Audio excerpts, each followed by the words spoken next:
Good afternoon. Good afternoon, everyone. It's something about those old school songs that just, way back in the day, but they still work today. Well, good afternoon again, and welcome to the platform of Project 365.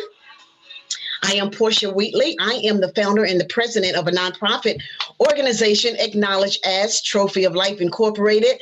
And we have the great pleasure of rendering hope, encouragement, and inspiration to the whole wide world. Doesn't that sound good? To the whole wide world. So as far as God allows us to go, that's how far we're going to go. But we need you to do that.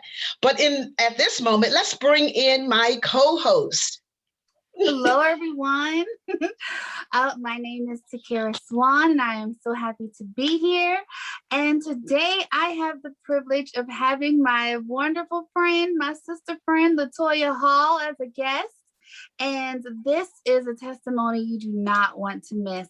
I've known her for quite some time now, and as beautiful and bubbly as she looks right now, that's how she is all the time. So it was very surprising when I had to witness her go through such a life-threatening ordeal dealing with her condition. So do you want to start with your testimony, Toya? Yes, I'll dive right in. So hello, Facebook world. I want to thank Elder Portia for having me on this platform. I'm really pumped, really pumped. I'm really excited. So I'll dive right in. I can't start without telling God thank you. Just period. Thank you. Okay. Thank you. Thank you, Lord. Okay. So let me just get right into it. So I woke up one morning in 2019. It was the summertime, June of 2019, and I was in drastic pain, like really bad pain. However, I am a woman who does suffer from chronic menstrual cramps. And so honestly, I thought that's what it was. I thought it was something going on with my, honestly, my birth control, because as women, we do have different forms of birth control, and all of them have side effects. All of them carry their own side effects, be it good or bad for the body. They still have side effects. So I really thought that it was either a side effect from the birth control that I was currently using at the time, or that it was just something dealing with my menstrual cramps. I took some Motrin and I laid back down. I took 800 milligrams of Motrin. I laid back down. I slept for about 12 hours. I woke up and I was still in the same amount of pain, but again, I'm thinking what I'm thinking, and it was manageable. I'm giving you the short version. For the next 30 days, I walked around. Keep in mind, this is the summertime. For the next 30 days, I walked around with a heating pad. I was medicating myself daily with 14 to 1600 milligrams of Motrin. I had fevers, I had chills, and then eventually within that 30-day period, I came to the point where I could not eat. I was only digesting or only able to eat mandarin oranges and drink water. Even juice would 100% fruit juice would just rip me apart. And so Google will make you really sick if you rely on it, because instead of me going to a doctor, I went to Google and I Googled my symptoms, and it said that I had all of the things that resembled IBS, which is irritable bowel syndrome. And so it sounds bad, but I did not go to the doctor still. At this point, fear was starting to creep in my mind, but I still was not scared enough for some reason to run to the doctor. I just went on with my daily routines, and I'm still medicating myself with Motrin. I had to have a heating pad to even stand up. Like the moment the heating pad was cut off, I was in pain again. And so I conducted myself as if I had irritable bowel syndrome, which causes you to cut back on your diet, because irritable bowel syndrome means that the colon is inflamed and it's a little irritated. You need to stop eating so that it can calm down. That's the term that we use, calm down. And so I stopped eating, period. I was just eating oranges and drinking water, and the pain became manageable. Believe it or not, I was still like, oh, okay, I can do this. It's all right. Something's wrong, but it must not be too bad. But, and so my body was definitely talking to me, but I was not listening. My colon, my abdomen, my entire abdomen was shut down, and it was definitely talking to me. So fast forward, it wasn't until the week of 4th of July that I attended. Now, keep in mind, this started in June. I attended my sister friend Takira's, her sister's homegoing services, and I was sitting there, and the words that they were saying about her was just like ministering to me about her life. And I just thought to myself, I cannot be the person that's laying here in a week because I did not take care of my health. She was healthy. You know, she was fine. Nothing was wrong with her. We were the same age. And so that ordeal for me, it actually woke me up. With all of the pain that I was in, it woke me up. So I actually had a doctor's appointment scheduled that already scheduled. But honestly, I was not going to go because I was petrified of what they were going to say. But being in her services, it really woke me up. It really woke me up. So I told Kira, I said, listen, this is what's going on. I'm going to the doctor. So I went to the doctor.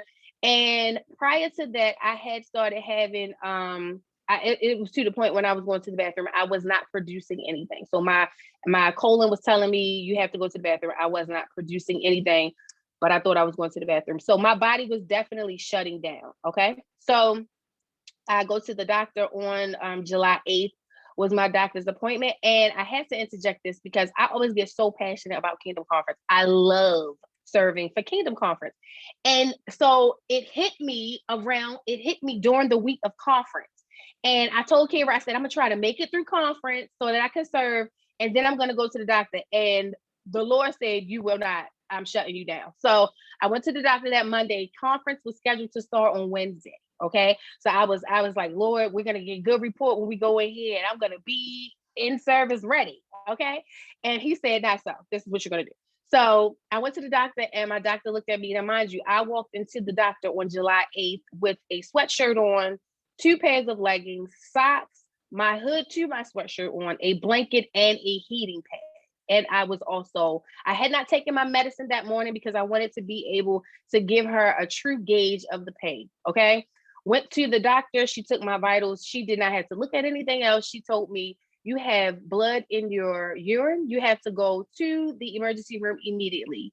And from that point on, life happened. Okay. I did see life flash before my eyes. By the time I got to the emergency room, still covered in all of these clothes, I was cold to the touch, and my skin had become gray, and it was scaly like a snake.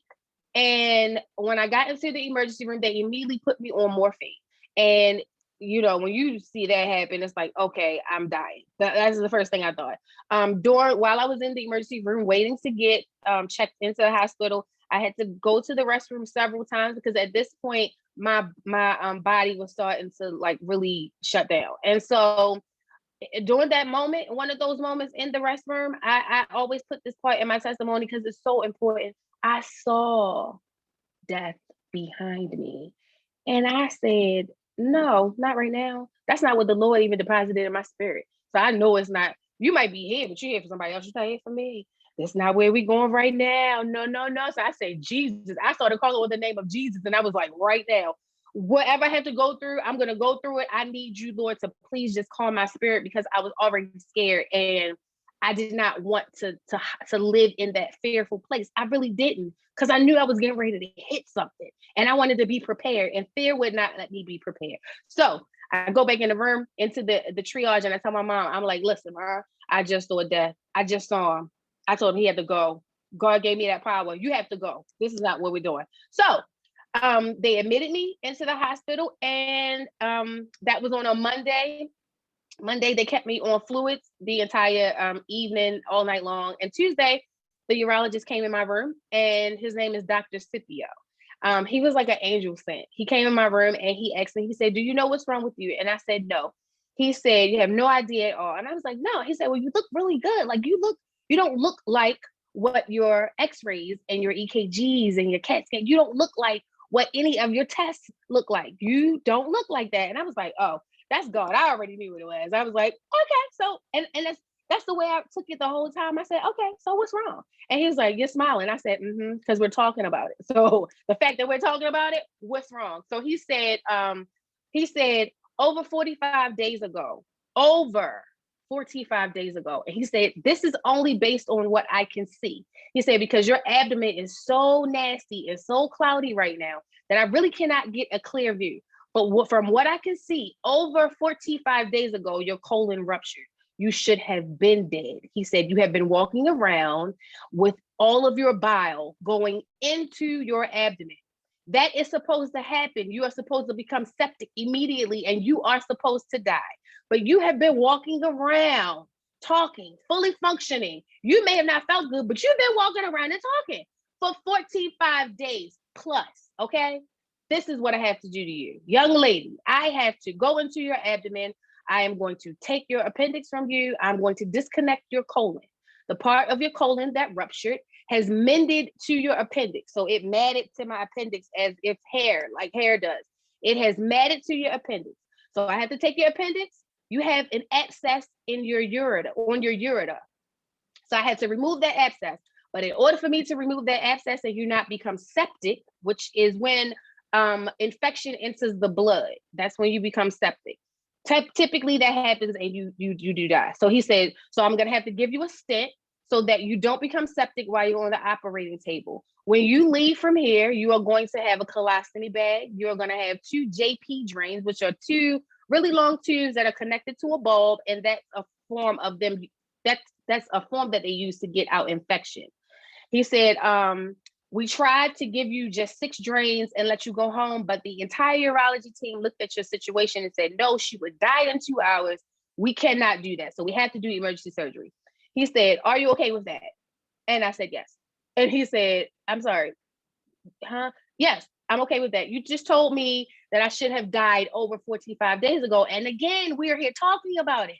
I am okay with whatever door God takes me to right now, period, point blank. Now, did I have a temper tantrum? Absolutely. I had a whole fit when he walked out that room, okay? Because when the doctors were in there, my family was in there, it was like, oh, she's so strong. Oh my goodness. My family is falling out having a fit because initially, honestly, we did think that he was going to say colon cancer.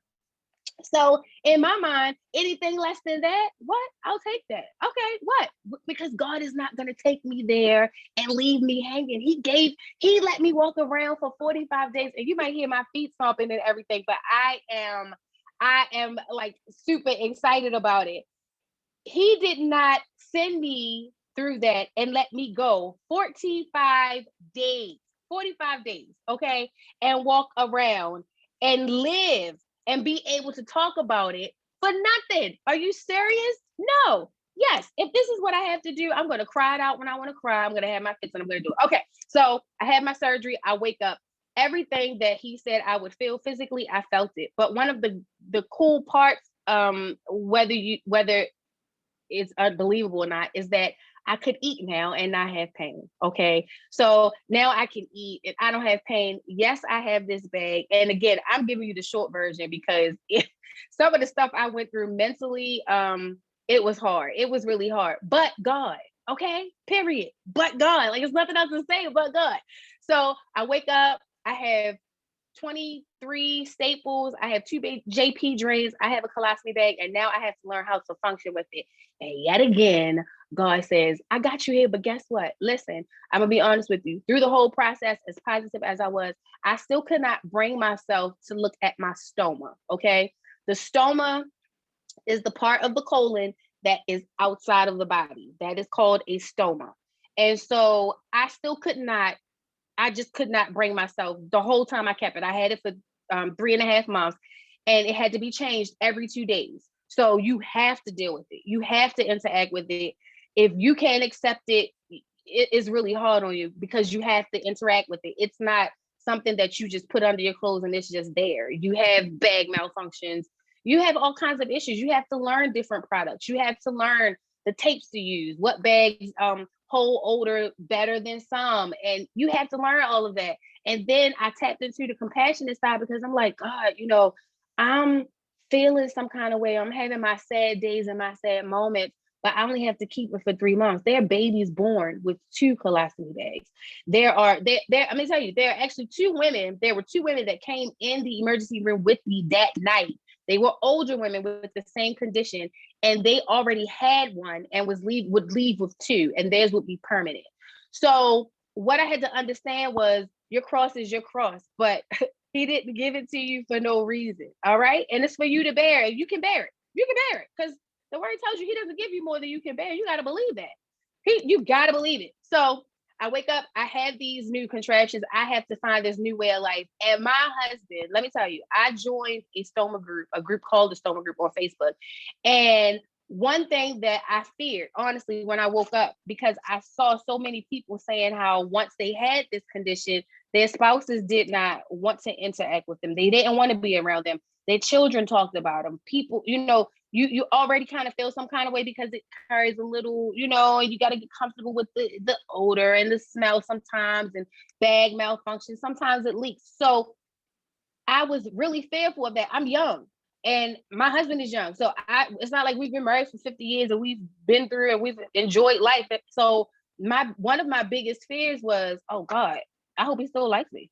Real talk. I hope he still likes me. I hope he still loves me. I hope he still wants to look at me. I hope he still finds me attractive, because that kind of stuff is important. Let me tell you, in order for you to leave the hospital, you have to show the stoma nurses that you are able to change your bag. And anyone that will be there with you during the day or most of the time, they prefer that they go through the process also, just to make sure that if you can't do it, if you're having a day, that people are able to do it. Let me tell you, my husband told the nurse, oh no, you I know you have to see her do it, but I can tell you now, I'm going to be doing it all the time because she can handle it. And he was right. Let me tell you, he changed it for me every 2 to 3 days. I learned how to get, I would zone out and let him do it. And he was a trooper. We got to the point where we could laugh about it and we could joke about it. And I know that everybody is not there. And I talk to people all the time on my group that is just still trying to deal with the mental side of it. But I just thank God that he brought me to the door, gave me a testimony, didn't leave me hanging. He gave me people to just hold my hand and walk me through the process. I had my moments when I didn't want to eat.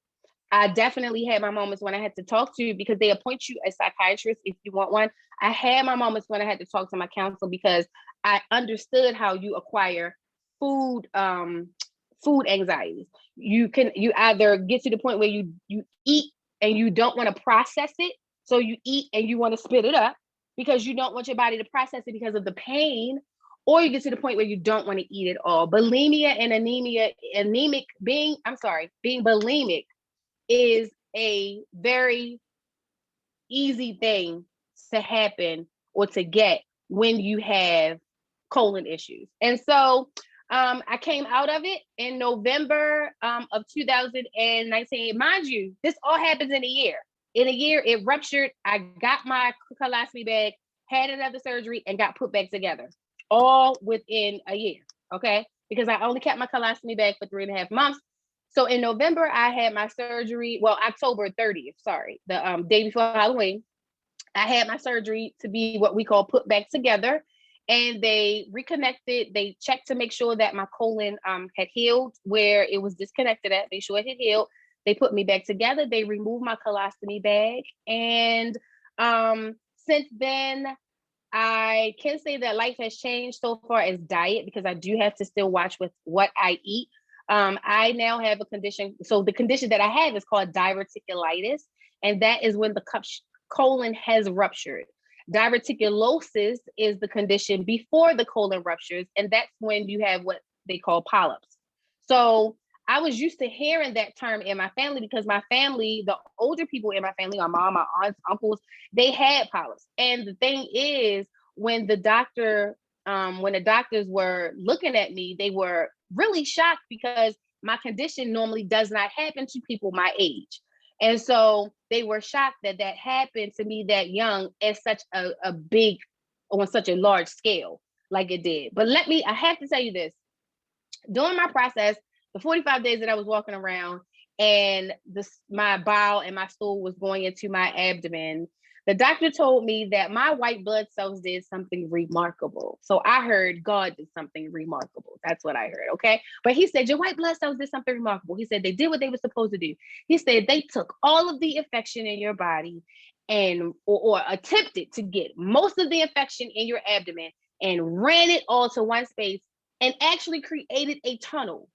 Okay. So they think around day 20 is when the tunnel created. And my bowel from day 20 on, instead of it just flooding my abdomen, it was actually being redirected through that tunnel into the middle of my abdomen, which was where I had most of my issues when they had to open me up in my surgery. And still God, but God, like, it's nothing I can say but God. Like, he's so awesome. He's so awesome. So that's my testimony. I am a big advocate for colon health now, realizing that most of it stems from our food. So I just urge people to be mindful of the things that you eat. If you are not sure about your colon status, there are things that you can do. Always consult your doctor or a doctor. I really recommend holistic doctors when you're talking about your colon, because you only get one. It is not an organ that can be transplanted. So once you start losing it, it's gone. And if you lose too much of it, you will end up with that colostomy bag permanently. So I have learned a lot. Some things I cannot eat anymore, like nuts and corn, but God, I can take that out of my diet because I'm alive. You are alive after all of that? Yes. My God. So look, to our audience, my goodness, and you may have gone through something even less than this, but if God did it for LaToya, absolutely, he can do it for you. So there's hope. Don't give up. Do not give up. Be encouraged by her testimony, knowing that God did it for her. He can do it for you. And be inspired to live healthy. To Kira's Yes. sister, the service is there. Open your eyes, and you were inspired. Even in death, you were inspired to live. So that is wonderful. That is wonderful. So I just have to say, because I saw you during this time, I saw you in the hospital. I saw you when you were walking around and you shouldn't have been, which amazes me because, you know, my sister passed away and she was there for me the whole time. Like, you came to my house and everything, and you were like, what? And she played it down so well. She was like, oh, I don't want anything to eat or to drink. She was like, I'm just having a little tummy issue, you know, I don't know. And then so even that, like, I thank God that you were, even in your pain, you know, you were a great friend, but he gave you the strength to help me in a time of need when you should have been, you know, being catered to because your organs were shutting down. So that was amazing. So she was definitely a trooper in the hospital. But one thing, Toya, because like you said, you have so many details of the story. One thing I want you to talk about, if you could quickly, was when you were scared and you're about to have your surgery and how the doctor was with you, because we always say, you know, God sends angels, and I just feel like, you know, and God heals, of course, but God has also heals through people. You know, he gives people the know-how, the knowledge, the talent to do what they're supposed to do.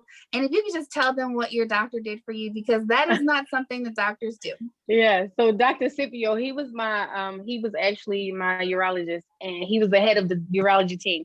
And he was the one who gave me the news about my colon. And when he came to see me in the hospital bed, that was the one that was so shocked that I was smiling based on my condition. And so when I got in the operating room, at that point, I was like, I was really scared. And so this was for my first surgery. This was for the takedown, when they take me apart. And I was so scared. I was shaking like a leaf, like it's already freezing in there, but I was scared to death. And he came from behind the room. So there's a room in the operating room where they watch your vitals. He came from behind the door, and he came into me and he said, no. He's an islander. So he had his little accent. He said, no. He said, this is not the young lady that I saw in the hospital bed 2 days ago. No.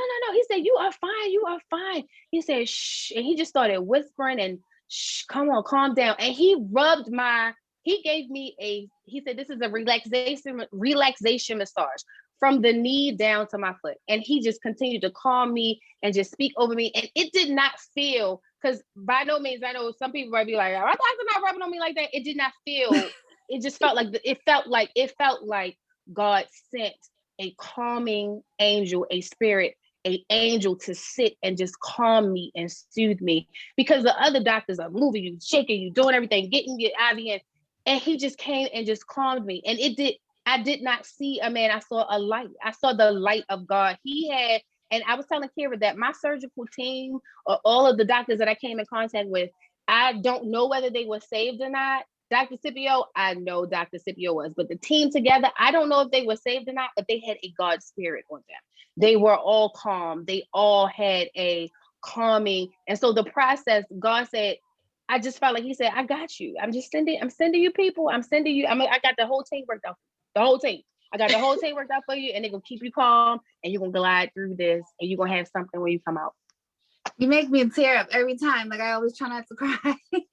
But no, I just felt like that was so important to share, because God is everywhere, and when God sends help, it's not always the spooky, deepy. Oh, let me tell you, God told me to tell you. Right. No, you were really freaking out, because they and I don't know if you guys understand when she says they had to take me apart. They had to really take some of her organs out of her body to clean them and then put them back in. So that's like a big ordeal. And for God to just send the Holy Spirit to be there to comfort her and to, calm down and make a room that's full of chaos, one that's a space of healing and peace, to me is just amazing. And I just really want to get across to the viewers today that, God really is everywhere. He really does have your back. Even when things look horrible, like, and I saw her, so I'm gonna tell you, yeah, she looked really bad. Mm-hmm. She was on her way out. It was not the lively person. She was in spirit, she was lively, but physically she was not herself. So I just want people to know that God really does have your back. And even when you are facing death's door, if it's his will for you to live, like, you are going to live no matter what it looks like.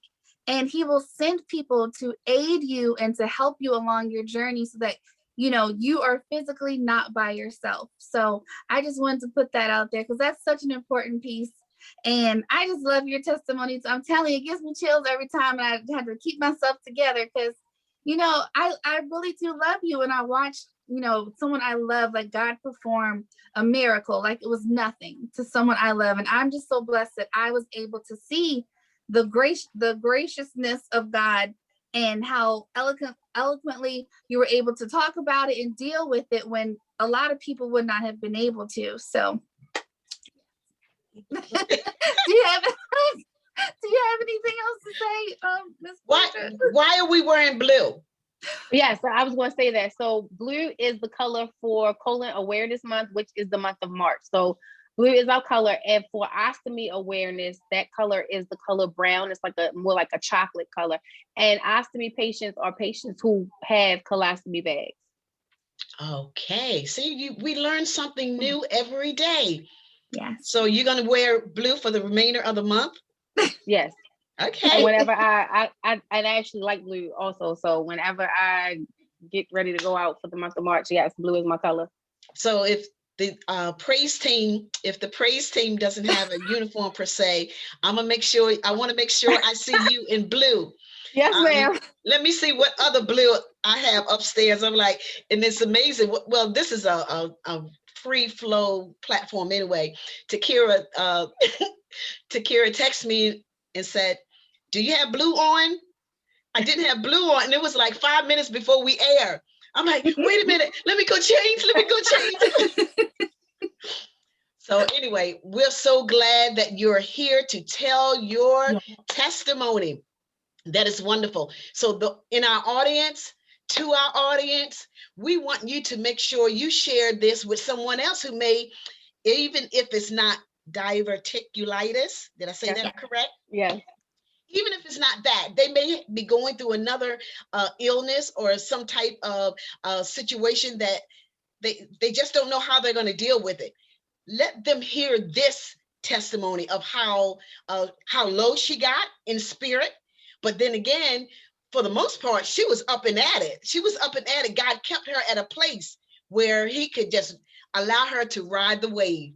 So she already knows that God was with her through it all. So we want you to be a part of our team in sharing this by going to our YouTube channel and subscribing to take this message where? Around the world, to let people know that there is hope encouragement, and inspiration. And it's resting right in us. If we really look, we don't have to always look externally, but that hope, encouragement, and inspiration is in us, waiting to be shared with other people. All right.